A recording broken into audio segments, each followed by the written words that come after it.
ورحمة الله وبركاته.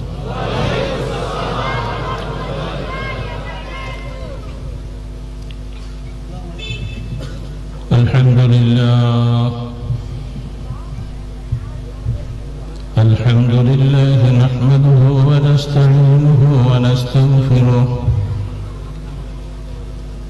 ونؤمن به ونتوكل عليه ونعوذ بالله من شرور أنفسنا ومن سيئات أعمالنا من يهد الله فلا مضل له ومن يضلله فلا هادي له ونشهد أن لا إله إلا الله وحده لا شريك له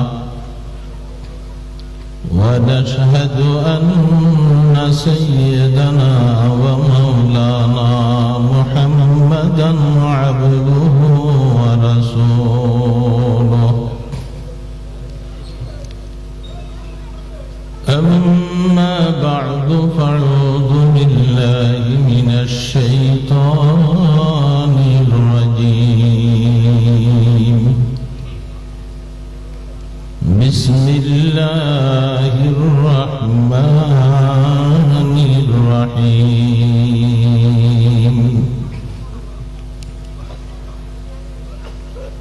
وسيق الذين كفروا إلى جهنم زمرا حتى إذا جاءوها فتحت أبوابها وقال لهم خزنتها ألم يأتكم رسل منكم يتلون عليكم آيات ربكم وينذرونكم لقاء يومكم هذا. قال رسول الله صلى الله عليه وسلم: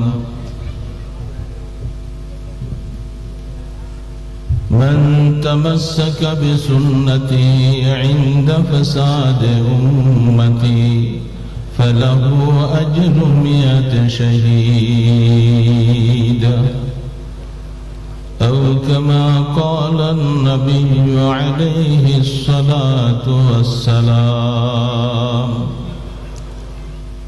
محبتের সাথে দুরূদ শরীফ পড়ি। আল্লাহুম্মা সাল্লি আলা সাইয়্যিদিনা মুহাম্মাদ ওয়া আলা আলি সাইয়্যিদিনা মুহাম্মাদ কামা সাল্লাইতা আলা সাইয়্যিদিনা ইব্রাহিম ওয়া আলা আলি সাইয়্যিদিনা ইব্রাহিম ইন্নাকা হামিদুম মাজিদ। اللهم بارك على سيدنا محمد وعلى آل سيدنا محمد كما باركت على سيدنا إبراهيم وعلى آل سيدنا إبراهيم إنك حميد مجيد। রাজবাড়ী মসজিদ কমিটি ও যুব সমাজের উদ্যোগে কবরবাসীদের রূহের মাগফিরাতের জন্য ওয়াজ ও দোয়ার মাহফিলের সম্মানিত সভাপতি কাবিল ইহতিরাম হযরত উলামায়ে কিরাম, নিকার দিনদার মুসলমান ভাইয়েরা, আল্লাহ পাকের দরবারে শুকর আদায় করছি যিনি ফিতনার জামানায় আমাদেরকে ঈমানের দৌলতটুকু দান করলেন, মুমিন হিসাবে প্যান্ডেলের নিচে বসার তৌফিক পেয়েছি। অন্তর খুলে শুকর জানাই আলহামদুলিল্লাহ। দাঁড়িয়ে আছেন, সামনে বসার জায়গা খালি দেখা যায়, কষ্ট করে দাঁড়িয়ে না থেকে অল্প সময় মজলিসের আদব হিসাবে আমরা একটু বসে বসে কিছু কথা শুনি। হতে পারে আল্লাহ পাক আমাদের এই মাহফিলকে নাজাতের উসিলা করে দিবেন। এই জন্য দাঁড়িয়ে ভাইয়েরা যারা আছি বসে যাই, এটা মজলিসের আদব। জায়গা না থাকে এক কথা, সেটা ওজর। যেহেতু জায়গা আছে, আমরা কেন দাঁড়িয়ে থাকবো? মেহেরবানি করে বসে যাই।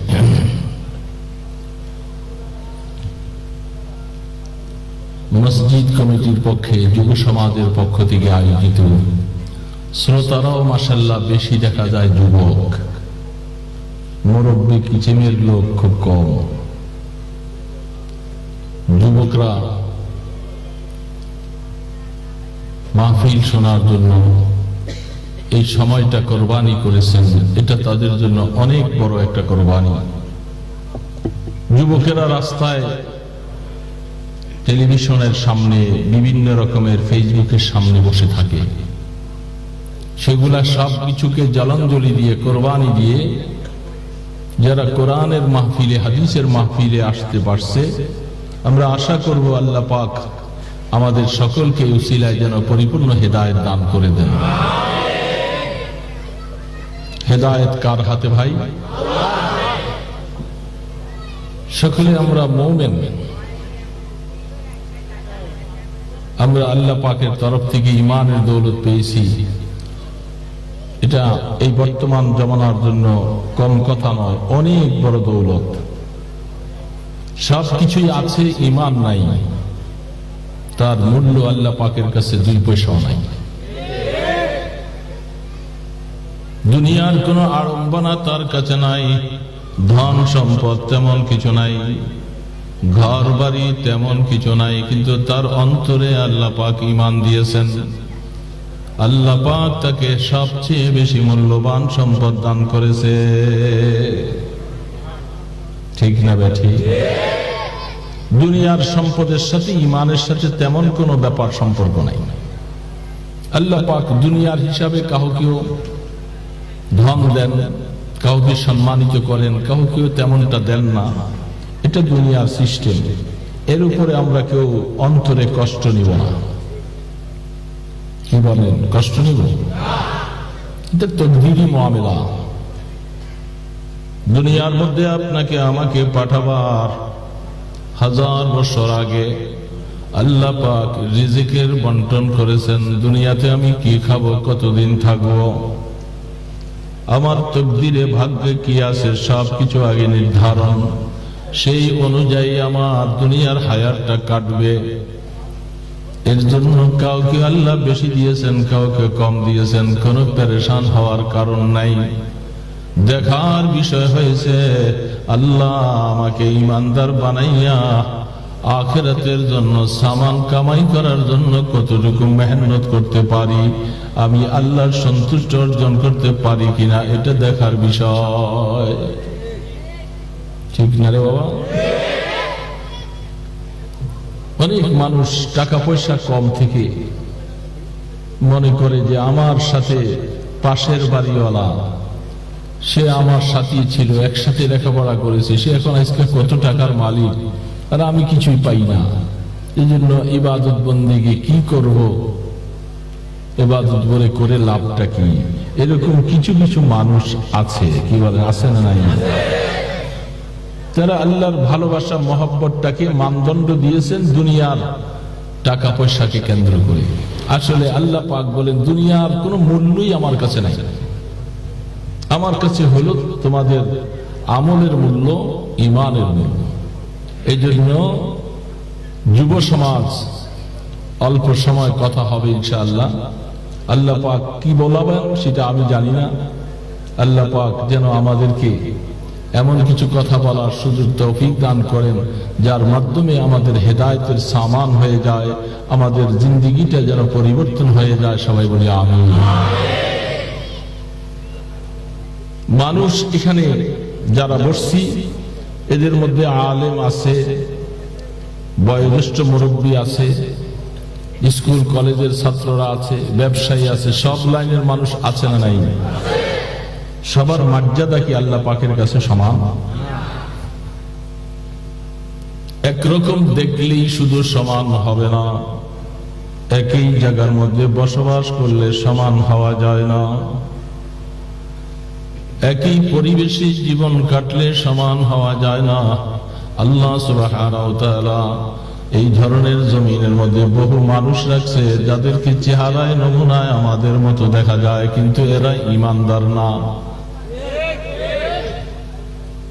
বাজারে গেলে নজর করলে, স্কুল কলেজে গেলে দেখা যায় তাদের চেহারা আমাদের চেহারার মতো, কিন্তু আমরা মুমিন, তারা কাফের, এরা মুশরিক, এরা খ্রিস্টান, এরা ইহুদি, কিন্তু জমিন হাত পায়ের মধ্যে প্রায় একই রকম দেখা যায়। এই জন্য বলা যায় শুধু সূরত দেখে মানুষকে মূল্যায়ন করা যাবে না, মানুষের মূল্য হবে ঈমানের বদৌলতে। ঈমান এমন এক জিনিস, গর্তু সঙ্গে খারাও মার মার সবি চুবা সাহেব দিল রসি গওহর সবি। যদি তুমি নেককার হতে চাও, নেককারের সংস্পর্শ অর্জন করো, নেককারের সাথী হয়ে যাও, নেককারদের সাথে বন্ধুত্ব লাগাও, তাহলে দেখা যাবে একদিন তুমিও নেককার হতে পারবে। কিন্তু তুমি তোমার হায়াতটা নেককারদের সাথে কাটাও নাই, অসৎ বন্ধুদের সাথে তোমার হায়াতটা কেটেছে।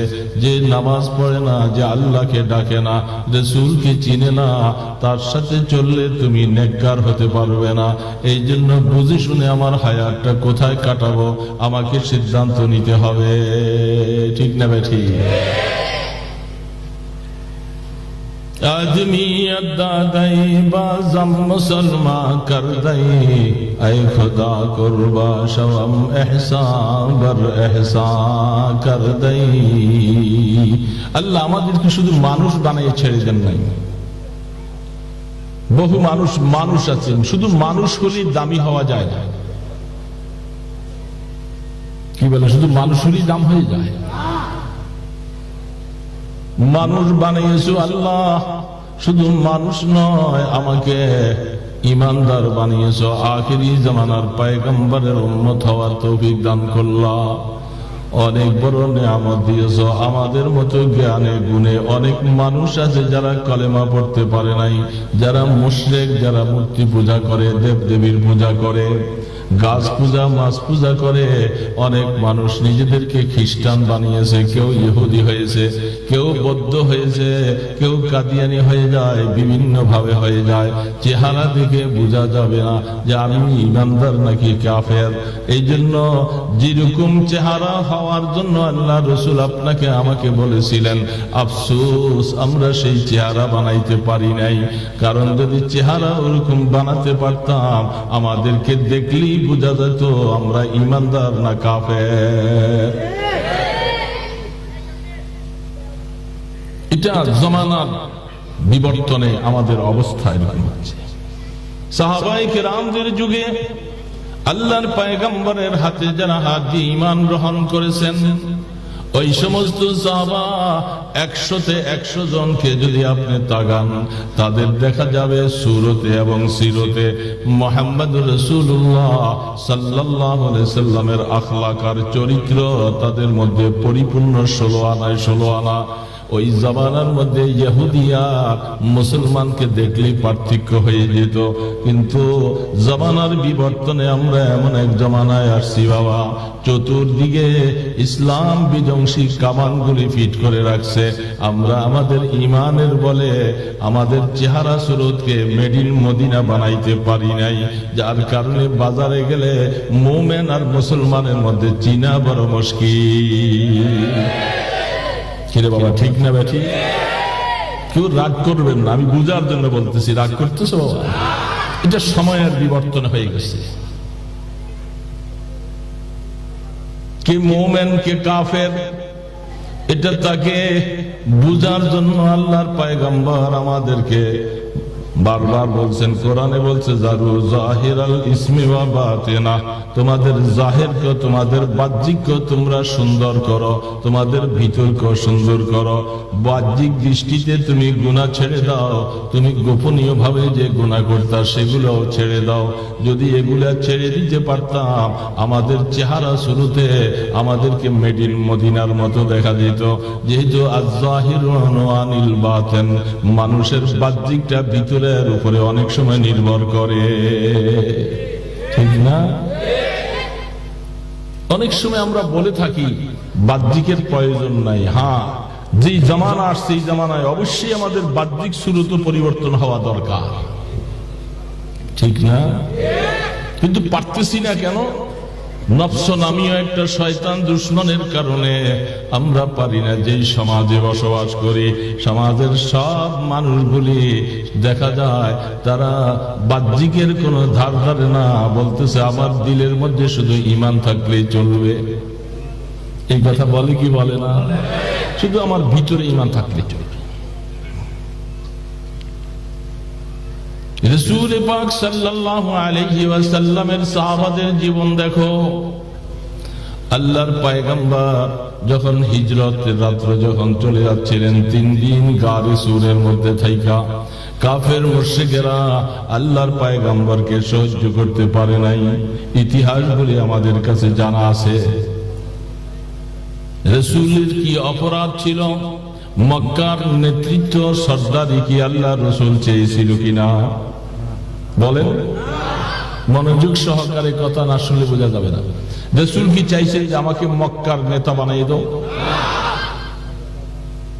মক্কার সমস্ত ধন রত্নগুলি আমাকে দিয়ে দাও, আমার হাতে দাও, আমার হুকুম মতো চলবে, এই কথাও রাসূল বলেন নাই। মক্কার কোন সুন্দরী নারীকে বিবাহ করবার জন্য রাসূল চান নাই। আল্লাহর পয়গম্বর শুধু একটাই চেয়েছিল, তোমরা মূর্তি পূজা ছেড়ে দাও, তোমরা বাইতুল্লাহ ঘরের মধ্যে যে মূর্তিগুলি সাজাইছিল এগুলি সব বাইর করো, এক আল্লাহর গোলামি করো, এক আল্লাহকে আল্লাহ বলে ডাকো, আমাকে নবী রূপে স্বীকার করো, তোমাদের সাথে আমার কোন রকমের দুশ্মনী নাই। কিন্তু আল্লাহর পয়গম্বরের এই কথাটা তারা সুন্দরভাবে নিতে পারে নাই। অথচ রাসূল দুনিয়ার কোন লোভ ছিল না। তারা আল্লাহর পয়গম্বরকে জীবনে দুনিয়ার থেকে উৎখাত করে দেওয়ার জন্য ষড়যন্ত্র করেছিল। কিন্তু আল্লাহ পাক যাকে হেফাজত করে তাকে কোন ষড়যন্ত্র ক্ষতি করতে পারে না।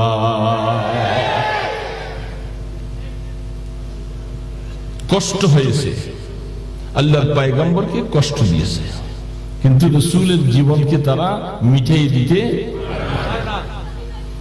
হেদায়েত মাওলার হাতে বাবা, ভালো করে শুনো, লম্বা সময় কথা নয় বাবা, অল্প সময় কথা হবে।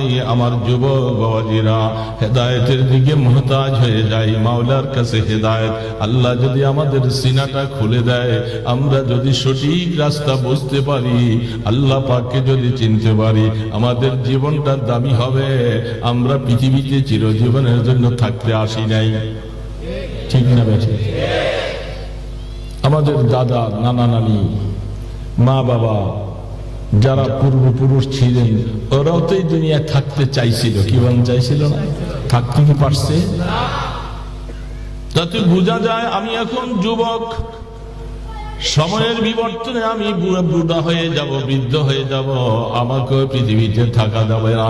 আমি ওইখান থেকে একদিন স্থানান্তরিত হয়ে যাব, চলে যাব। যেতে হলে আমি কোথায় যাব? কবর একটা ঠিকানা আছে।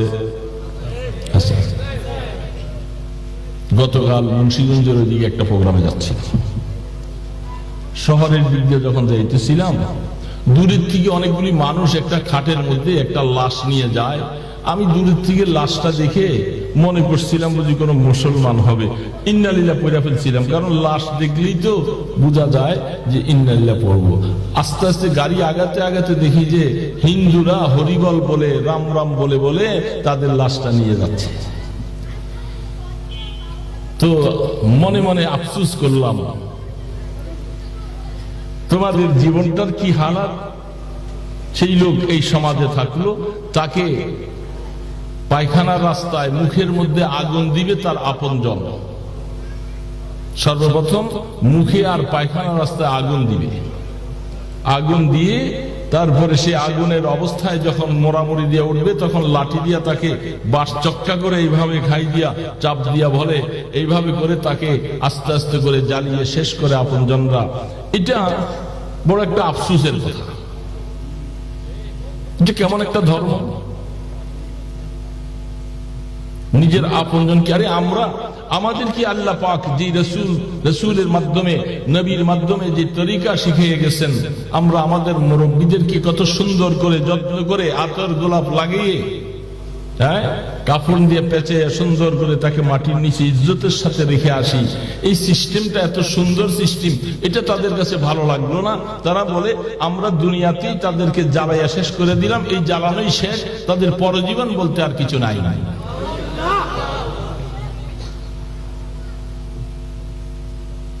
অথচ মানুষ তো একই রকম দেখা যায়। আফসোসের কথা বোঝা লাগবে বাবা। गर्व सूरत आदमी एक साबुदे বুজাহাল ওয়া মুস্তাফা এক সাবুদে।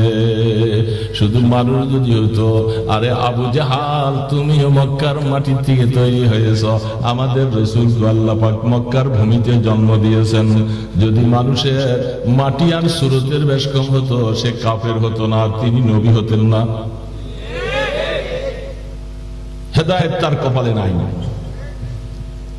রাসূলের মতো এত স্বনামধন্য মানুষ কি পাইয়া, এরকম নবী পাইয়া হেদায়েত গ্রহণ করতে পারবো না। এই ইসলামের জন্য মক্কার মধ্যে আবু তালিবকে ডাক দিয়া আবু জাহাল উতবা বলছে, তোমার ভাতিজাকে তুমি থামাইয়া রাখো, নতুবা এই মক্কার জমিনে ভাতিজাকে চলতে দেওয়া হবে না। নির্যাতন করতে করতে তারা সব কিছু করেছে। সর্বশেষ অবস্থায় আল্লাহর পয়গম্বরকে কোনো গতান্তর না পাইয়া শিয়াবে আবু তালেবের উপত্যকায় আল্লাহর রাসূলকে তারা 3 বছরের জন্য সেখানে বনবাস দিয়েছিল। তার সাথে মক্কার কারো সাথে সম্পর্ক হবে না, বেচা কিনা নাই, আসতে পারবে না, কেউ রসদ পৌঁছাতে পারবে না, পানি কিছু দিবে না। তাকে বয়কট করা হলো। আবু তালেবের উপত্যকায় বনি হাশেম গোত্ররা সবাই সেখানে আছে। হাদিস খুলে দেখো মুসলমানেরা, আজকে তো কত শান-শওকতে আমাদের জীবন চলছে। আল্লাহর পয়গম্বর খাবারের জন্য কিছু পায় নাই, গাছের পাতাগুলি চিবাইয়া তারা খেয়েছিলেন। শুধু বাচ্চাদের দুধ বন্ধ হয়ে যায়, মায়ের স্তনের দুধ শুকাইয়া যায়, কিন্তু কাফেরদের একটু মায়া লাগে নাই। তারা মনে খুব আনন্দ, সন্ধি করেছে 3 বছর সেখানে থাকবে। যে কাগজটার মধ্যে তারা সন্ধিগুলি লিখছে, সেই লেখার সময় আল্লাহ পাকের একটা নাম এটার মধ্যে ছিল। রাসূল পাক সাল্লাল্লাহু আলাইহি সাল্লাম 1.5 বছর পার হয়ে প্রায় 2 বছরের কোটার মধ্যে যখন পড়ে যায়, জিবরিল আলাইহিস সালাতু ওয়াস সালাম আয়েশা আল্লাহর হাবিবকে সংবাদ দিলেন, ওগো রাহমাতে দো আলম, আপনার সমস্যা দূর হওয়ার সময়টা কাছে আসছে। ওরা যে 3 বছর আপনাকে সেখানে বয়কট করে রাখলেন, যে সন্ধিটার মধ্যে যে তারা লিখেছিলেন, দস্তাবিজ লিখেছে, এটাকে বাইতুল্লাহর ঘরের ভিতরে লটকাইয়া রাখছিল, এটাকে উই পোকা লাগাইয়া সব কাগজগুলি খেয়ে সারখার করে ফেলছে। শুধু একমাত্র আল্লাহ পাকের নামটা যেটুকু বাকি আছে, এটা ছাড়া বাকি সব খেয়ে ফেলছে। উই পোকাও বুঝছে, কাফের মুশরিকদের লেখা যত লেখা ছিল সবগুলাকে ধূলিসাৎ করে ফেলছে, কিন্তু আল্লাহ পাকের নামটা যেটুকু কাগজের মধ্যে লেখা, এটা উই পোকা খায় নাই। ওই পোকাকে বুঝাইলো তাকে, এটা আল্লাহ পাকের নাম কে বুঝাইছে? কারণ ওই পোকাকে যেই মাওলা বানাইছে, আমাকে আপনাকেও সেই মাওলায় বানাইছে, ঠিক না বেঠি? ওই পোকা বুঝে এটা আমার মাওলার নাম, এটা খাওয়া যাবে না। ওই পোকা সবগুলি খেয়ে ফেলছে। আল্লাহর হাবিব চাচা আবু তালেবকে ডেকে বলছেন, চাচা তারা আমার সাথে চুক্তি করে আমাকে বয়কট করে 3 বছরের জন্য তারা আমাকে আপনার উপত্যকার মধ্যে পাঠিয়ে দিয়েছে। রসদ বন্ধ, খাওয়া দাওয়া বন্ধ, চতুর্পাশে পাহারাদারি বসাইয়েছে, কেউ যেন তাদের সাথে কোনো লেনদেন করতে না পারে। এই নির্মম অবস্থার ভিতরে এরা মরে যাক। দুষ্ট কাফেররা যে রাস্তা ষড়যন্ত্র তারা বেছে নিয়েছে, আবু তালেব চাচা আপনি তাদেরকে বলে দেন তাদের এই সন্ধিটা উই পোকা খেয়ে ফেলছে, শুধু আবার আল্লাহর নাম বাকি আছে। যদি তাদের বুঝে আইসা থাকে তারা যেন যাইয়া দেখে। আবু জাহালের কাছে প্রস্তাব দিলেন। আবু তালেব প্রস্তাব দেওয়ার পরে তারা কৌতূহল বলতেছে মুহাম্মদ তো অনেক দূরে, সে কেমন করে দেখলো উই পোকা এই কাগজটাকে খেয়ে ফেলছে, তারা বুঝলো কেমন করে?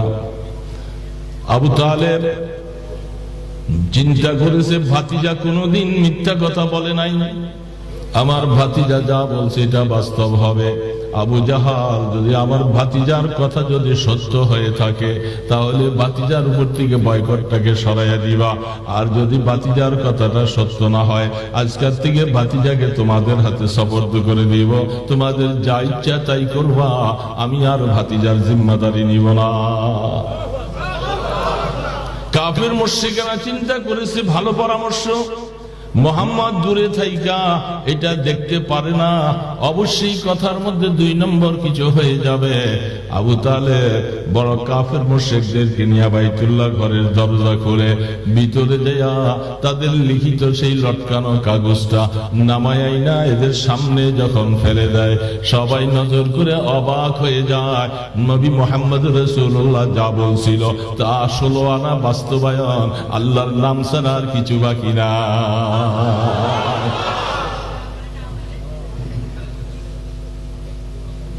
তারা অবাক, মুহাম্মদ কেমন করে বলবো?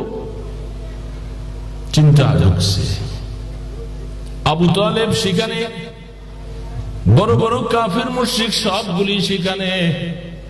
কপালের মধ্যে যদি হিদায়াত থাকতো তারা সবাই সন্ধিটা উড্ড করে দিল, যেহেতু মুহাম্মদের কথাটা বাস্তব।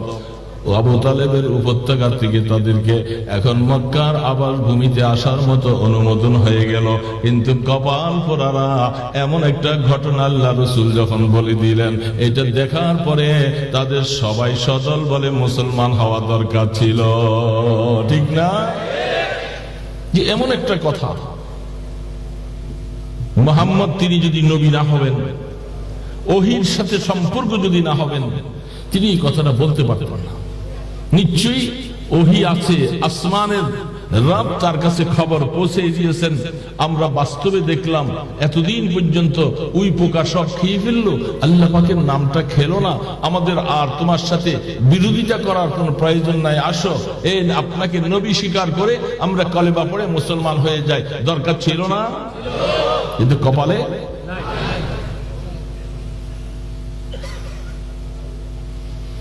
এই জন্য বলা হচ্ছে, খোদার বান্দা, যত বড় তুমি নিজেকে কাউকে বন্ধু বানাইবা, যদি তোমার কপালে যদি হেদায়েত না থাকে, কপালে যদি নামাজ না থাকে, কপালে যদি রোজা না থাকে, কপালে যদি হজ না থাকে, কপালে যদি আল্লাহর পয়গম্বরের সুন্নত না থাকে, হাজারো ভালো মানুষ তোমার মুরব্বী হলেও তোমার পরিবর্তন নাই।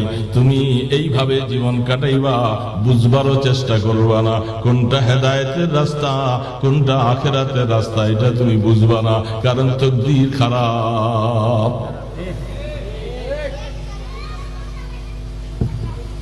আল্লাহু আকবার, আল্লাহু আকবার। তকদীর খারাপ, নসিব তাদের নাই। রাসূল পাক সাল্লাল্লাহু আলাইহি ওয়াসাল্লাম এই সব কিছু বললেন, রাসূলকে নিজের থেকে বলছেন না, জিবরিল আইসা জানাইয়া গেছে। বলেন না ভাইরা, কে জানাইছে? وما ينطق عن الهوى إن هو إلا وحي يوحى। আমার রাসূল দ্বীনের ব্যাপারে যা যা বলবেন সব আল্লাহর তরফ থেকে ওহী আসে। ওহী আসার পরে রাসূল বলেন, নিজের থেকে তিনি কিছু বলে না। কিন্তু আফসোস লাগে, এই ইমানদার বাবারা, তোমরা নতুন নতুন অনেকে যুবকেরা ইসলামের গবেষণা করার সুযোগ পাও না। বিভিন্ন কথা শুনে শুনে নিজেদের ইমানকে তাজা করার চেষ্টা করো। কিন্তু আমাদের নেটের মধ্যে এমন এমন কিছু কথা চলে আসে যেই কথাগুলোর দ্বারা ঈমান তাজা হওয়া তো দূরের কথা, ঈমান আরো বরবাদ হয়ে যায়। ঠিক না ভাই? এমন একটা ঘটনা যদি বলা হয়, সবাই ওইদিকে তাকিয়ে আছে। ওইদিকে কি একটা কাজ করতেছেন উনি, সবাই ওই দিক চেয়ে আছে, আলোচকের দিকে না চাইয়া। আরে বাবা, কান, দিল, চোখ তিনটা লাগবে হেদায়েত ঢুকার জন্য। কয়টা? চোখ দিয়া দেখবে, কান দিয়া শুনবে, দুইটাকে একসাথে মিলাইয়া কলবের মধ্যে ফেলবে, তাহলে আল্লাহর তরফ থেকে হেদায়েতের ফয়সালা হবে।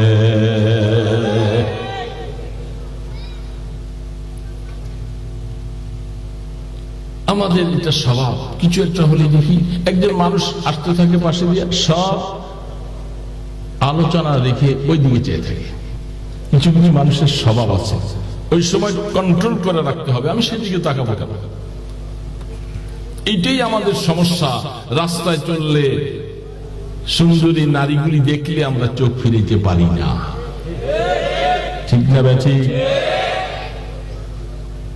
কি আলেম, কি দরবেশ, কি সুফি সাহেব, কি নামাজি, কি বেনামাজি, সবাই এই দিকে চেয়ে থাকে, ওই চোখটাকে সেদিকে নিয়ে যায়। এমন সময়ের ভিতরে চোখটাকে যে কন্ট্রোল করতে পারে, মুজাহাদা করে করে চোখটাকে সেদিন থেকে ফিরাতে পারে, আমার আল্লাহ পাক বলে, তোমার ঈমানকে আমি এত মজবুত করে দিব, তোমাকে দুনিয়ার এই সমস্ত মহিলাদের চক্রান্ত কোনোদিন তোমাকে খারাপ বানাতে পারবে না, যদি চোখটাকে হেফাজত করা যায়। চোখের নজর, আল আইনান তাজনিয়ান, জিনা হুমান নজর। এ বাবাজিরা, ওয়াজ তো শুনতেছি সারা জীবন, ওয়াজ শুনতেছি কত কিছু, আমরা বলে করতেছি এটা কোনো ব্যাপারই না, রাস্তা দিয়ে চলতেছি, এখন আমরা কি চলবো না? না চলে যাব কোথায়? কত মহিলা তারা এইভাবে চলবে, আমরা সেদিকে তাকাবো, অসুবিধা কি? এটা মনে করে কি করে না? ফেসবুকের মধ্যে গাড়িতে উঠেন, লঞ্চে উঠেন, সব নারীদের নাচ সবগুলি। ওই দিন লঞ্চে যাচ্ছিলাম শরীয়তপুরে এক সফরে, উঠার পরেই দেখি সেখানে ওই যে ছেড়ে দিচ্ছে। এখন কোথায় যাওয়া? প্রায় 4 ঘন্টা সময়।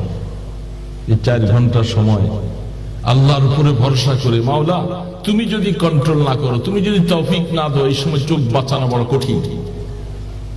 আল্লাহ পাকের জাতের উপরে ভরসা করে 4 ঘন্টার সময় পুরো নজরটা চক্ষু বন্ধ করে নিচের দিকে ছিলাম।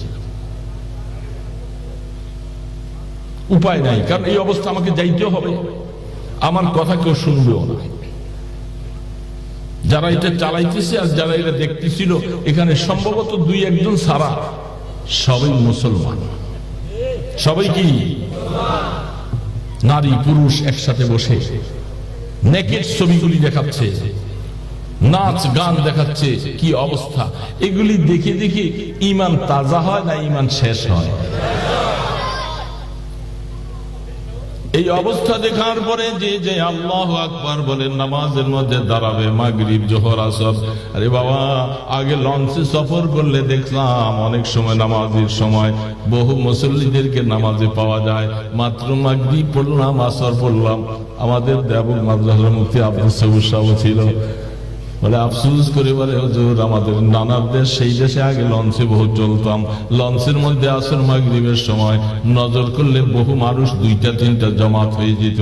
আফসোস এখন দেখি আমরা 4 জন থেকে 5 জন মানুষ ছাড়া নামাজি নাই। জামানার বিবর্তনে কোথায় চলে আসছে? যেই সমস্ত মুসলমান এইভাবে করে ব্লু ফিল্ম, বাজে ছবিগুলি দেখে সে দেয়া মাগরিবের সময় যদি আল্লাহু আকবার বলে নামাজ পড়ে, তার চোখের মধ্যে এগুলি সব ভাসতে থাকে। সে কি সূরা পড়ে আর কি সেজদা দেয়, সেজদাটা কি দিবে, মন তো ওইদিকে, সব নজর ওইদিকে, খেয়াল। কিরে বাবা, ঠিক না বেঠি?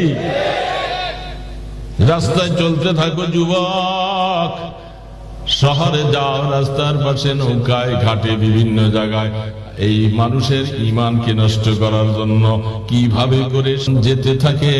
আর যুবকেরা এগুলি দেখে দেখে তার নজরটা নষ্ট হয়ে যায়। দিন দিন করে নষ্ট হতে হতে তার কলবটা নষ্ট হয়ে যায়। কলব নষ্ট হয়ে গেলে তার কাছে আর নামাজ মজা লাগে না, তার কাছে দিন ভালো লাগে না, পয়গম্বরের আদর্শ তার কাছে ভালো লাগে না। কলবটা তার মরিচা পড়ে গেছে, এটার মধ্যে কোনোভাবে দিনের কথা ভালো লাগে না। ঠিক না ঠিক?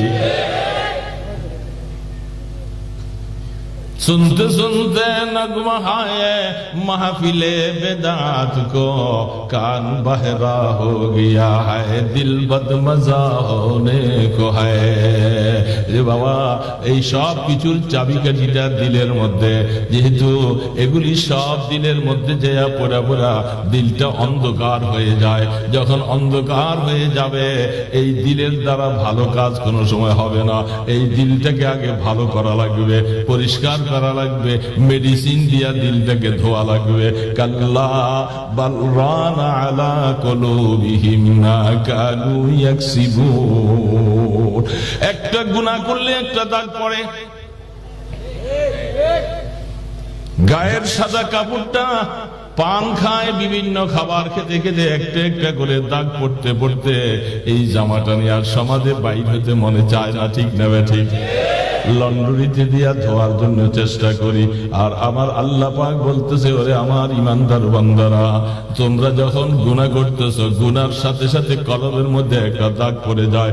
এটা সাদা ফকফক একটা কলব, যখন গুনাহ করো একটা দাগ পড়ে, গুনাহ করো একটা দাগ পড়ে। দাগ পড়তে পড়তে তোমার কলবটা একেবারে অন্ধকার হয়ে যায়। যদি এটাকে পরিষ্কার না করো, কলব দ্বারা কোনোদিন আল্লাহর রাস্তা তুমি খুঁজে পাবে না। এটা কি সাবান দিয়া মেডিসিন দিয়া ধোয়া যাবে? এটা ধোয়ার জন্য মেডিসিন, দুনিয়ার কোন মানুষের মেডিসিন ব্যবহার করলে পরিষ্কার হবে না। এই মেডিসিন নিতে হবে মুহাম্মদুর রাসূলুল্লাহ সাল্লাল্লাহু আলাইহি ওয়াসাল্লাম থেকে এই ঔষধ সংগ্রহ করা লাগবে বাবা। ঠিক না ঠিক? কারণ আল্লাহর পয়গম্বর ছাড়া এই ওষুধ দুনিয়ার কোন ডাক্তার দিতে পারবে না। আর আল্লাহর পয়গম্বরকে ওষুধ দিয়েছেন স্বয়ং আল্লাহ। আমার আল্লাহ তিনি বলেন, আমার বান্দার কলবটাকে কোন মেডিসিন দিয়া ধুইলে তার গুনার দাগগুলি উঠে যাবে, সেই মেডিসিন আমি আল্লাহ পাক বাতলিয়ে দিয়েছি আমার বন্ধুকে। ইন্নাল কুলুবা তাসদাউ কামা ইয়াসদাউল হাদিদু ইযা আসাবাহুল মা কিলা ইয়া রাসূলুল্লাহ ওয়া মা জিলাউহা ক্বালা কাসরাতু যিকরিল মাউতি ওয়া তিলাওয়াতিল কুরআন। বল সুবহানাল্লাহ। প্যারা নবী সাল্লাল্লাহু আলাইহি ওয়াসাল্লাম ফরমান, এ আমার উম্মতেরা, গুনাহ করতে করতে যখন দাগ পড়ে যায়, তোমাদের কলবগুলি কেমন দাগ পড়ে? লোহার মধ্যে পানি লাগলে যেরকম ঝংকার পড়ে যায়, এই লোহাটাকে আগুনে নিয়ে পোড়াইয়া হাতুড়ার বাড়ি দেওয়া পর্যন্ত তার ঝংকার দূর করা যায় না। কলব কি তুমি সেইভাবে করে পরিষ্কার করতে পারবে না? সাহাবায়ে কেরাম বলতেছেন, ওগো আল্লাহর হাবিব, কলব যখন এইভাবে রোগে আক্রান্ত হয়ে গেল, এই কলবকে আমরা কিভাবে পরিষ্কার করব? আল্লাহর পয়গম্বর বলে, উম্মতেরা, দুইটা ওষুধ আমি পয়গম্বর তোমাদেরকে দিয়ে যাই। আমার যেই উম্মত দুইটা ওষুধ ব্যবহার করবে, তাদের কলবে আর মরিচা থাকতে পারে না। কয়টা? আমরা কি ব্যবহার করতে রাজি? করবো বাবাজিরা? এ যুবক বাবাজিরা, সবাই করে। কারণ গুনার মধ্যে আমরা দৈনিক হাজারো গুনার মধ্যে জড়িয়ে যাই। ঠিক না? রাস্তায় চলতেছি, এই বেপরদা বেগুনা, এটা থেকে আমাকে তো বাঁচতেই হবে। কিন্তু আল্লাহ পাক যে আমাদেরকে একটা খায়সাত দিয়েছেন, বিপরীত লিঙ্গ দিয়েছেন, আমাদের নজর ওইদিকে যাইতেই চায় বারবারে। আমাদেরকে তো বাঁচতে হবে। কি বলে? ঠিক না?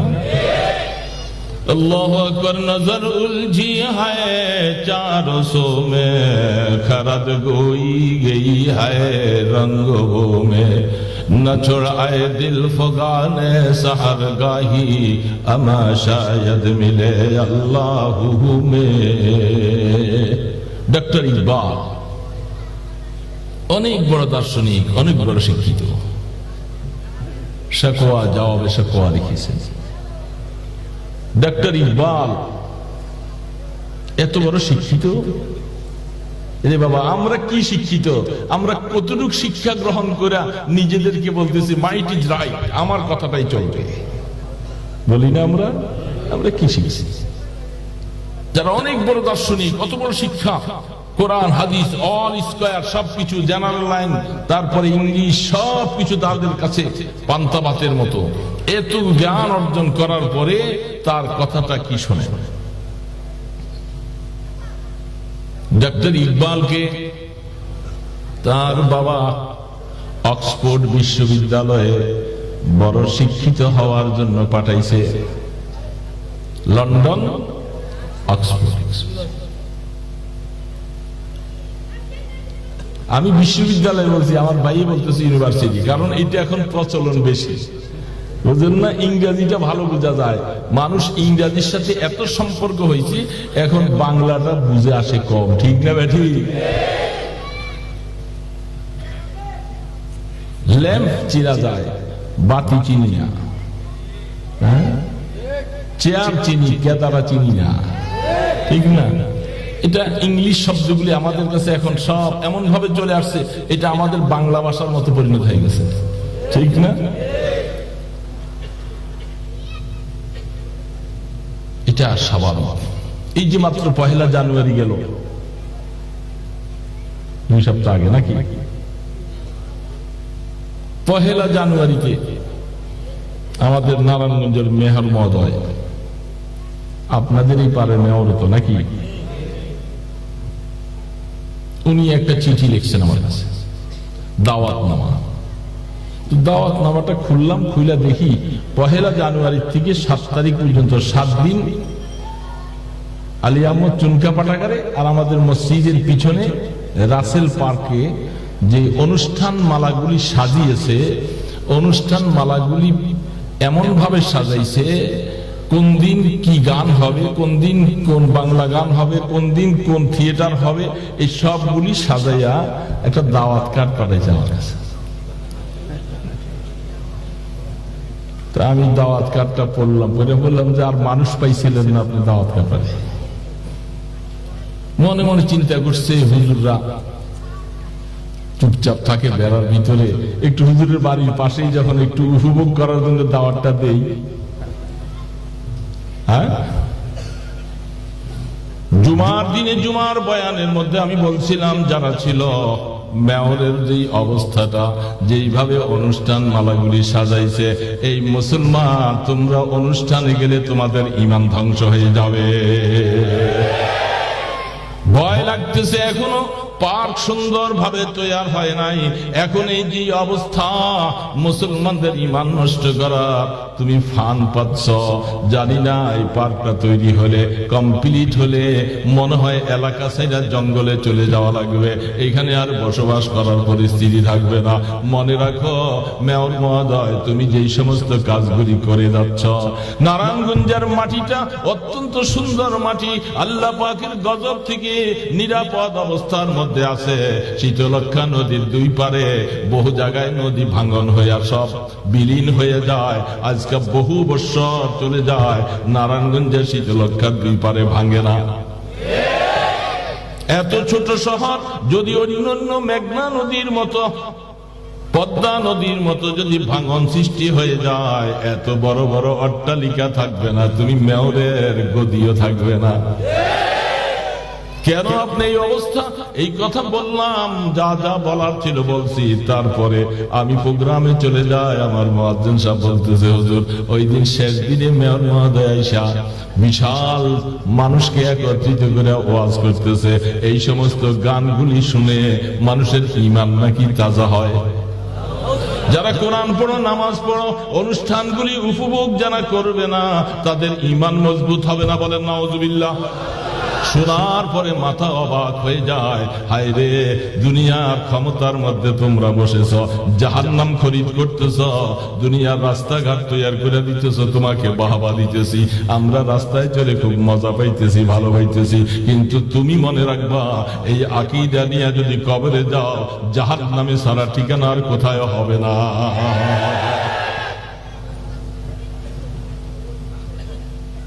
কি হল? ভালো কাজগুলি দেখাইয়া ঈমানকে জবাই করে দিচ্ছে। আমরা ঘুমিয়ে আছি, যুবকরা আমরা তার নামে হাততালি দিয়ে বাহবা দিচ্ছি। আমি ইজতেমায় যাচ্ছিলাম, বাসে উঠে বসছি, যুবকরা চতুর্দিক থেকে হাততালি দিয়ে সব ওই দিন যাচ্ছে সেই রাসেল পার্কে, সবাই খুব স্লোগান দিয়ে দিচ্ছে। এই সমস্ত যুবকদেরকে যদি মেয়রের পক্ষ থেকে এমন একটা ওয়াজ শুনিয়ে দেয়, তো যুবকদেরকে আমরা সারা দিন রাত চিৎকার করে কোরআন হাদিস বুঝিয়ে কি লাভ হবে? কারণ আমাদের কথা শুনবে না, শুনবে তো মেয়রের কথা। কারণ তিনি যদি বলে যে এরকম বাংলা গান, এই সমস্ত গান, এই সমস্ত ব্যান্ড পার্টি, এগুলি না শুনলে ঈমান তাজা হবে না, এবং এগুলি না শুনলে বেহেশতে যাওয়া যাবে না।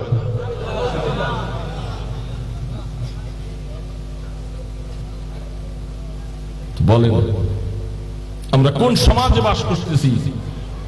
আমাদের নেতা যদি এই অবস্থা হয়, আর সেই নেতাকেই যদি ভালোবাসি, খোদার কসম লাগে কিয়ামতের ময়দানে ইয়াওমা নাদউ কুল্লা উনাসিম বিইমামিহিম, আল্লাহ পাক বলছে মনে রাখো কিয়ামতের ময়দানে যেই নেতাকে ফলো করা তোমরা নিজেরা হাততালি দিয়া স্লোগান দিয়া বাহবা, এই কিয়ামতের ময়দানে তোমাদের হাসর হবে। নেতা যেই দিকে যায় তোমাদের সেই দশা হবে। বুঝে শুনে নেতা নির্বাচন করতে হবে। কষ্ট লাগতেছে না? কি হবে? আমি জানি আমার কথা তার কানে পৌঁছবে, তাতে আমার কি শুনবে?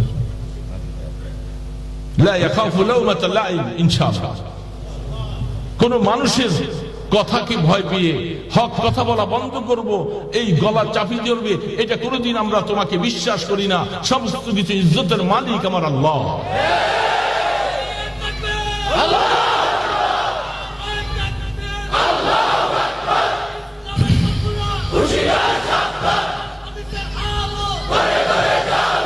এই ভাইয়েরা,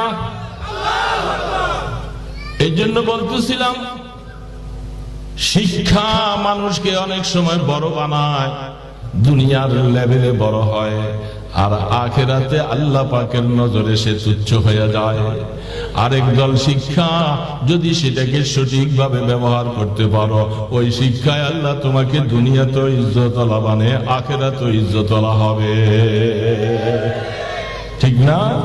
وتعز من تشاء وتذل من تشاء بيدك الخير। ইজ্জতের মালিক আল্লাহ, বেইজ্জতের মালিকও আমার আল্লাহ। ক্ষমতা পেয়েছো, আফসোস লাগে, এটা এইভাবে না করলে কি হতো না? চতুর্দিকে মসজিদ গুলি, 5টা-6টা মসজিদ পার্কের 4 কোনায় 5 কোনায়, দেখেন নাই? বাবুরাই মসজিদ, মন্ডলপাড়া মসজিদ, ভিএজি মসজিদ, তারপরে কোনায় গাউসিয়াওয়ালা মসজিদ, মাজার মসজিদ, দেওবন্দ মসজিদ, এতগুলি মসজিদের মাঝখানে এই অবস্থা। শুধু আজানের সময়টা হলে একটু বন্ধ হয়, তারপরে যে আওয়াজ, এটার আওয়াজটার মধ্যে মাটি সহ থরথর করে কাঁপে, কলিজাটা হার্টের রোগীওয়ালাদের হার্ট ফেল হওয়ার মতো উপক্রম। বাধা দিবে কে? বাধা দেওয়ার ক্ষমতা। তবে মনে রাখো আমার আল্লাহ যখন ধরবে তখন মা বলবে গো, বলতে পারবা না। এই নারায়ণগঞ্জের জমিটাকে ধ্বংস করে দিও না। আল্লাহ যদি নারাজ হয়ে যায়, আল্লাহর গজব নেমে আসলে তখন কাউকে ছাড়বে না। আল্লাহ রসুল বলতেছে আমাকে আল্লাহ পাক এই সমস্ত গান বাদ্যের সরঞ্জামগুলি, এগুলি সব ভাঙার জন্য, চুরমার করে ফেলার জন্য আল্লাহ আমাকে জমিনে পাঠাইছে।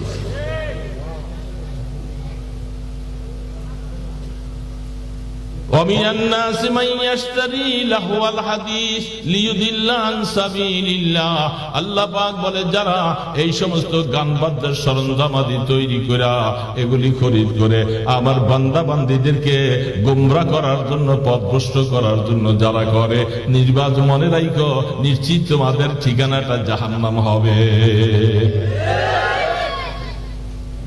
কেউ বাঁচাতে পারবে না এই জন্য যুবকেরা ডক্টর ইকবাল এত বড় শিক্ষিত হওয়ার পরে তার জীবনটা তিনি বলে লন্ডনে আসলাম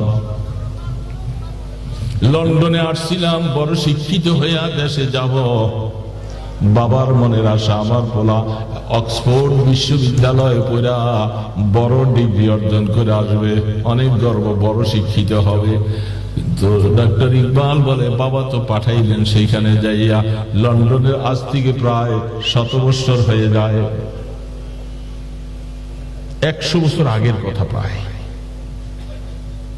হয়তো কিছু কম হবে ওই সময় তিনি বলতেছেন লন্ডনের পরিবেশ দেখে আমার মাথা খারাপ হয়ে গেছে তাই যে 70-80 বছর পরের পরিবেশ কোথায় এই সমাজের মুসলমান এই মুরব্বীদেরকে জিজ্ঞাসা করা যুবক বাবাজিরা রাস্তায় ঘাটে যেইভাবে বেহায়াপনা উলঙ্গপনা দেখা যায় আজ থেকে 40 বছর 30 বছর 50 বছর আগে এই অবস্থা তার মধ্যে মাইনরিটি সংখ্যা ছিল 2% কি 3% এর মধ্যে ছিল ঠিক না ঠিক আজকা এই কয়েক বছরের ব্যবধানে সব উলঙ্গপনা বেহায়াপনা হয়ে যাচ্ছে আরো যে আগামীতে কি হবে এই যুবকেরা ঈমানটা কেমন করে বাঁচিয়ে কবরে যাব নিজে ঘরের মধ্যে বসে বসে চিন্তা করো ঈমান নিয়ে কবরে যাওয়া কঠিন হবে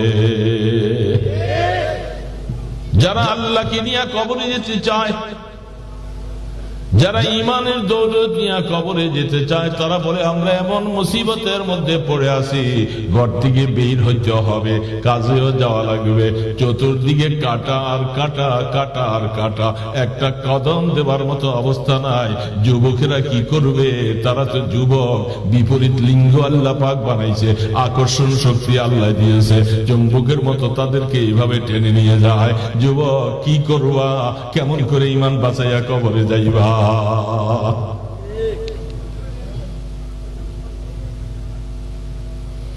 अल्लाह अकबर मुझे खोया मेरे अक्ल इल्म ने मुझे अपना दीवाना बना ले ए अल्लाह আকল hayran হয়ে যায় সবকিছু তো বরবাদ হয়ে যাইতেছে ডক্টর ইকবাল বলতেছে আমি এখন ঘরের মধ্যে বসা কেমন করে বিশ্ববিদ্যালয়ে যাব সব উলঙ্গপনা দেখা যায় এখনো বিদেশির হালাত বহিরাষ্ট্রগুলি ইউরোপ কান্ট্রিগুলার হালাত যারা সেখানে সফর করে তাদের কাছে জিজ্ঞাসা করলে বলে বাসে উঠছি আমার পাশে শুধু একটা বডির গায়ে আর হাফ প্যান্ট পরা মেয়েটা চুল ছেড়ে আমার পাশের সিটে বসে যাবে আমি একটু সেদিকে অন্য মানুষক কোনো খেয়াল করব এবং খারাপ আচরণ করব সাথে সাথে হ্যান্ডকাপ লেগে যাবে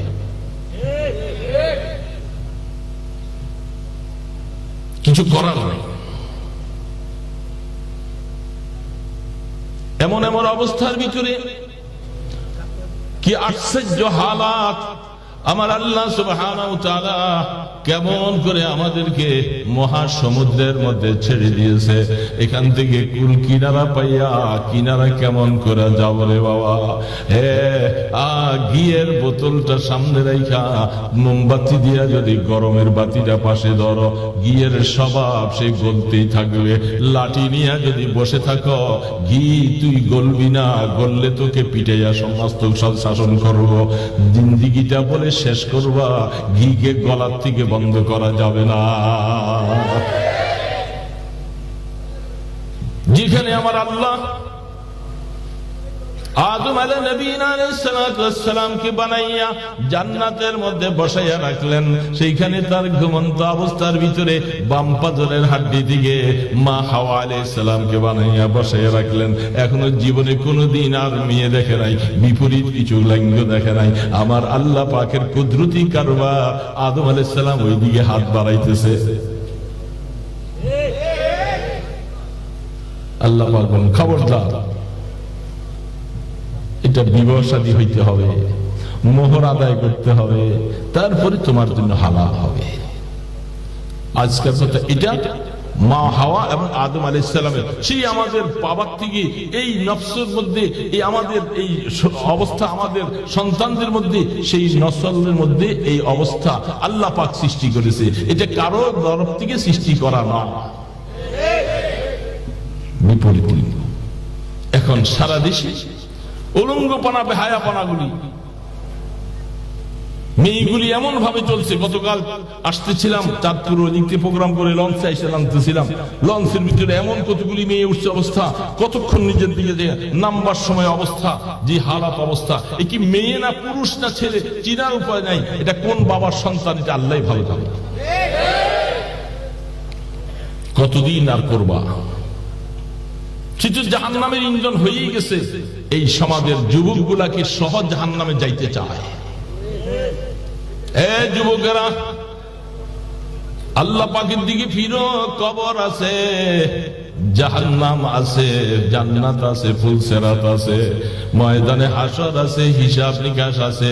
সব কথা মনে রাখা লাগবে, লাগবে না? এই জন্য ডক্টর ইকবাল বলতেছে কি অবস্থা, লেখাপড়াও করা লাগবে। তবে লেখাপড়া করে তো দেশে যাব, মনে হয় ঈমান নিয়ে যাইতে পারবো না।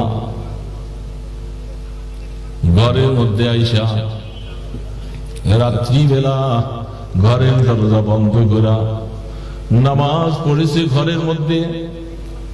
তখন নামাজ পড়ে পড়ে আল্লাহ পাকের দিকে মুতাওয়াজ্জো করে, মাওলা আমি কেমন করে ঈমান নিয়ে থাকবো।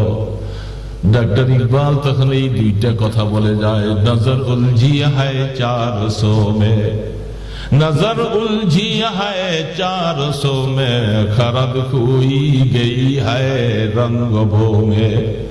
আমার দৃষ্টিটা শেষ হয়ে যায়, এই রং তামসা দেখে দেখে আমি তো আকল হারা হয়ে যাই, দিমাগকে ঠিক রাখতে পারি না।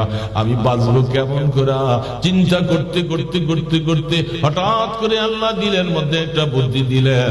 সেই বুদ্ধিটা তখন তিনি বলেন, না ছোড়ায় দিল ফগানে সাহার গাহি আমা শায়দ মিলে আল্লাহু মে। এ আমাকে যেন কেউ বলে দিচ্ছে, এই ইকবাল আমি তোমাকে একটা রাস্তা বাতিয়ে দেই। সেটা হলো তুমি রাত্রে গভীরে রাত্রে রাত্রে উঠে এশার নামাজের পরে শুয়ে যাও, রাত্রে উঠো, রাত্রে উঠা উঠা আল্লাহর কাছে 2-4 রাকাত নামাজ পড়ে চক্ষুটা বন্ধ করে মাওলার কাছে হাত তুলো আর কান্দো, মাওলা আমাকে তুমি হেফাজত করো, আমাকে বাঁচাও। আর মাওলার জিকির কইরা কইরা কলবটাকে পরিষ্কার কইরা দিনের বেলায় যখন বাইর হইবা, নজরকে আমার আল্লাহ কুদরতের দ্বারা হেফাজত করবে।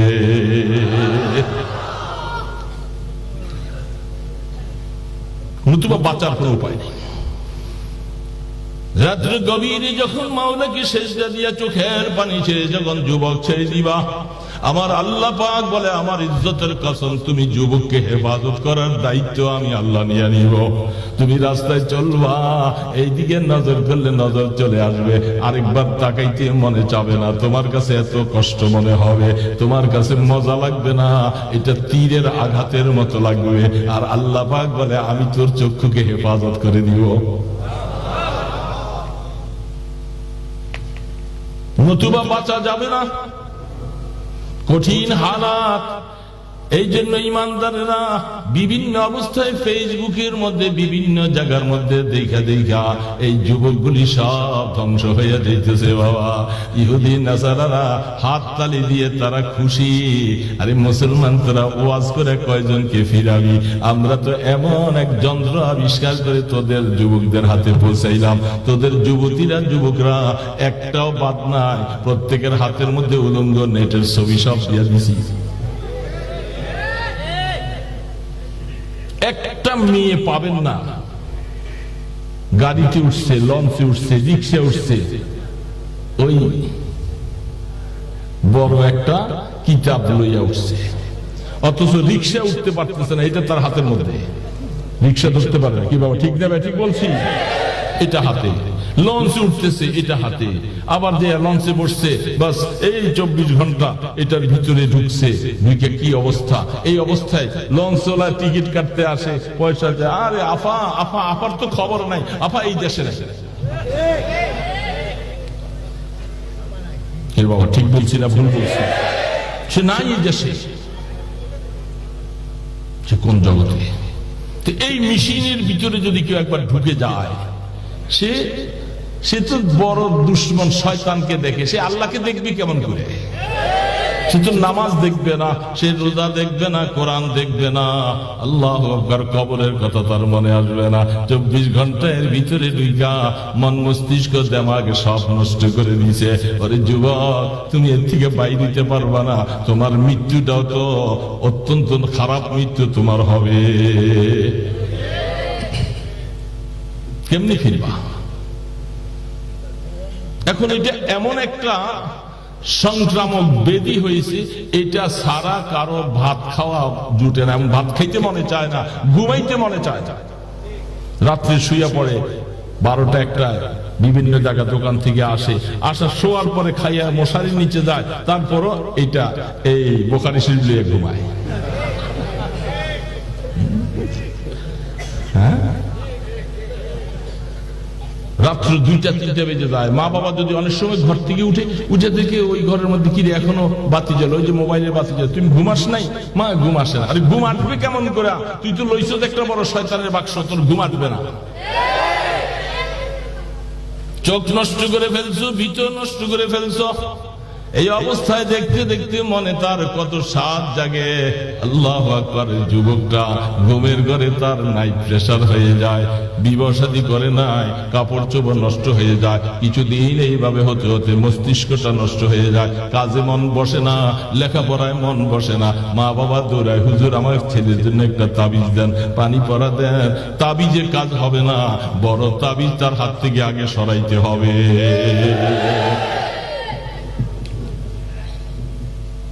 ঠিক না বেঠি? এই তাবিজ হাতে নিয়ে নিলে দুনিয়ার কোন তাবিজে কাজ হবে না। পানি পড়া ফুফা কাজে লাগে, তবে সব কাজে লাগে না, কারণ এখানে বড় নিশার ভিতরে ঢুকে গেছে সে। এই নিশা, আরে কি রে বাবা, এটা কি? এই জন্য বলতেছিলাম যে বাবা মনে রাখো, মানুষ একরকম দেখলে কি হবে? মনে রাখবা, এই মানুষের ভিতরে একদল মানুষ ইমানদার, আরেকদল মানুষ বেঈমান। রাস্তায় চলো, গাড়িতে চলো, বহু জায়গায়। এই জন্য সবাইকে এক পাল্লা ওজন করা যাবে না। যুবকেরা জীবনটা শেষ করে দিতেছ, তোমার মতো যুবককে আল্লাহ পাক হাত ছানি দিয়া ডাকে, আয় আয় যুবক, কোথায় চলছো সে যুবক, ফিরে আয়। যেই রাস্তায় তুমি অবলম্বন করেছ, সেই রাস্তায় গেলে তোমার আখিরাতের কথা মনে হবে না, কবরের কথা মনে হবে না। এই জন্য ওই রাসূলের জামানায় যুবকেরা এই কথাটা শুনে রাসূলকে বলছিলেন, কিলা ইয়া রাসূলুল্লাহ ওয়া মা জিলাউহা, ক্বালা কাসরাতু যিকরিল মাউতি ওয়া তিলাওয়াতিল কুরআন। রাসূল, আমরা কি করে বাঁচতে পারি? আমাদের অন্তরকে পরিষ্কার কি করে করব? সেই জামানায় যুবকেরা প্রশ্ন করেছেন, আমাদের জন্য রাস্তা খুলে গেছে না? 2টা ঔষধ, একটা ঔষধ আমি রাসূল তোমাদেরকে জানিয়ে দেই, বেশি বেশি করে নিরিবিলি বৈশা, ঘরের কোনায় বৈশা, মসজিদের কোনায় বৈশা, গাছের নিচে বসে ঘরের দরজাটা বন্ধ করা একটা কথা বারবার স্মরণ করো, মৃত্যুর কথা স্মরণ করো। হায় রে মৃত্যু, আমি এখন এখানে, এখন যদি আজরাইল চলে আসে আমি ঝুলে পড়ে যাব, আমার জন্য সবাই দৌড়াদৌড়ি করে খাটনি আনবে, ঘর থেকে বের করে চাদর দিয়া ঢাকা রাখবে, কয়েক ঘন্টার ভিতরে বড়ই পাতার গরম পানি আমাকে দিবে, এমন ভাবে দিবে জীবনে এমন গোসল কোনদিন করি না, সাবান দিয়া পরিষ্কার করে নিজের শরীরটা নিজে ডইলা পরিষ্কার করে গোসল করে গামছা দিয়া মুছা বাইর হয়েছিলাম, আজকে আমাকে আর গামছা দিয়েও কেউ মুছে না, যেই দিকে কাত করে সেই দিকে পড়ে থাকি, আমাকে এমন গোসল দিয়া কাফনটা পেঁচাইয়া মানুষেরা জানাজা দিয়া আমাকে ওই কবরের মধ্যে নিয়ে শোয়াবে, 1000 মণ মাটি বুকের উপরে নিয়ে দিয়া আমাকে শোয়া আসবে। ওই সময় আমার বাবা নাই, বন্ধু নাই, আমার মা নাই, বোনেরা নাই, কেউ নাই, আমি একা। আমি যখন এইভাবে কবরে, ফেরেশতারা আইসা আমাকে যখন প্রশ্ন করবে, প্রশ্নের জবাবটা যদি দিতে না পারি, আমার সাথে জাহান্নামের সাথে ঠিকানাটা হবে। কেমন করে সহ্য করবি রে মন? দুনিয়ার আগুন থেকে 70 গুণ বেশি পাওয়ারফুল আগুন হবে জাহান্নামের আগুন। এত কঠিনতম শাস্তির সাথে যদি সম্পর্কটা হয়ে যায় রে যুবক, আরে বাবা, ওই সময় কেউ বাঁচাবার মতো আর নাই। এই জন্য বারবার করে একটু মৌতের মোরাকাবা করো, মৌতের চিন্তা করো। রাসূল বলে একমাত্র তোমার কলবকে পরিষ্কার করার মেডিসিন, প্রথম মেডিসিন আমি রাসূল তোমাদেরকে দিয়ে দিলাম, মৌতের চিন্তা করো, মৌতের চিন্তা করো। এই জন্য এক হাদিসের মধ্যে বলে, কোন আল্লাহর বান্দা দৈনিক যদি নিরিবিলি বসে বসে 20 বার করে যদি মৌতের মোরাকাবা করে, মৌতের চিন্তা করে, আল্লাহ তাকে ঈমানের মওত নসিব করে। এটা যখন তখন পারা যাবে না, এটা করার জন্য সে মন লাগবে, সময় লাগবে, একটু সময় কোরবানি করে বসতে হবে। 2 নম্বরটা আমরা অনেকে পারি না। 2 নম্বর ওষুধ যেটা আল্লাহ রাসূল দিয়ে গেছেন, এটা এই জামানার মধ্যে অধিকাংশ মানুষের কাছে নাই। 2 নম্বর ওষুধের নাম হলো তিলাওয়াতুল কোরআন। বলে সুবহানাল্লাহ, কি পাওয়ারফুল জিনিস আল্লাহ পাকের কোরআন, যেটা আল্লাহর সাথে কথা বলার নামান্তর। আল্লাহ পাকের সাথে কথা বলবা, কোরআন পড়বা, আর কোরআনটাকে বারবার করে নজরে দিয়া দেখবা, আল্লাহু আকবার। এর থেকে এমন একটা নূর বিচ্যুতি হবে, কোরআন দেখে দেখে পড়ো, নূর বিচ্যুতি হইয়া তোমার কলবের মধ্যে ঢুকে ঢুকে কলবের মরিচাগুলি সব জ্বালাইয়া ভস্ম করে ফেলবে।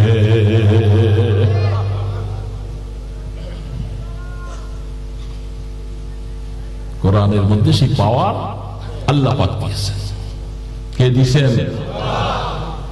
এই জন্য কোরআন এখন আফসোস লাগে, এই যুবক বাবাজিরা, মুসলমান বাবাজিরা, সব কিছুই পারলাম, কোরআন তেলাওয়াত পারি না। ঠিক না বেঠিক? এটা ইহুদিদের অনেক বড় একটা ষড়যন্ত্র। আপনাকে আমাকে কেমন করে এই কলবের রোগ নিয়ে কবরে যাওয়া যায় সেই ব্যবস্থা, কারণ কোরআন তেলাওয়াত থেকে মানুষকে সরাই রাখে। কিন্ডারগার্টেন খুলছে, যত কিছু খুলছে, সকাল 6টা বাজে স্কুলে যেতে হবে। মা, যেই মা ঘুম থেকে 9টা বাজে উঠে না, সেই মা এখন বাচ্চাকে নিয়ে 6টা বাজে উঠে স্কুলে যায়। এইদিকে নাস্তা কে বানাবে, বাবাই কি খাবে কোনো খবর নাই। বাবাকে বলেছে আমার ছেলেটাকে তো মানুষ বানাইতে হবে, তোমার মতো বোকা হলে চলবে না। তুমি নাস্তা কোথায় খাবে? তুমি হোটেলে খাইয়া নিবা। আমি নাস্তা বানাবার মতো সময় নাই, আমি আমার ছেলেকে মানুষ বানাবো। মানুষ বানাইতে যাইয়া 5 ঘন্টা 4 ঘন্টা বাচ্চাকে দিয়া মা বাইরে বসে থাকে, বৈশা বৈশা গল্প গুজব করে। আবার বাচ্চা ঘন্টা শেষ হলো, আবার নিয়ে আসে, গোসল করাইয়া নাস্তা খাওয়াইয়া বাচ্চাটাকে কিছু আরাম করায়। তারপরে ওরে টিউটার মাস্টার আসে, এরপরে আবার কতক্ষণ খেলাধুলা করে, আবার আরেকজন মাস্টার আসে। হ্যাঁ, মাস্টারের পরে মাস্টার আসতে আসতে এই ছেলে আস্তে আস্তে করে লেখাপড়া শিখা। যখন ছেলেটা ইন্টারে যায়, বিবিএতে যায়, ছেলে এখন মাশাআল্লাহ চুল বড় হয়েছে, অনেক কিছু হয়েছে। ছেলের দাড়িগুলি কামায়, চুলগুলি বড় বড় রাইখা ছেলেটা এখন নেটের ভিতরে ঢুকা যায়। এখন মাকেও চিনে না, বাবাকেও চিনে না, কথাবার্তা বেশিও বলা যায় না। ছেলে এখন মাঝে মধ্যে অনেক কিছু বুঝে। এখন বাবার মায়া নাই, ছেলের মায়া নাই। ছেলে এখন আরেকটা নারীর পিছনে পড়া জীবনটাকে সব শেষ করে দিছে।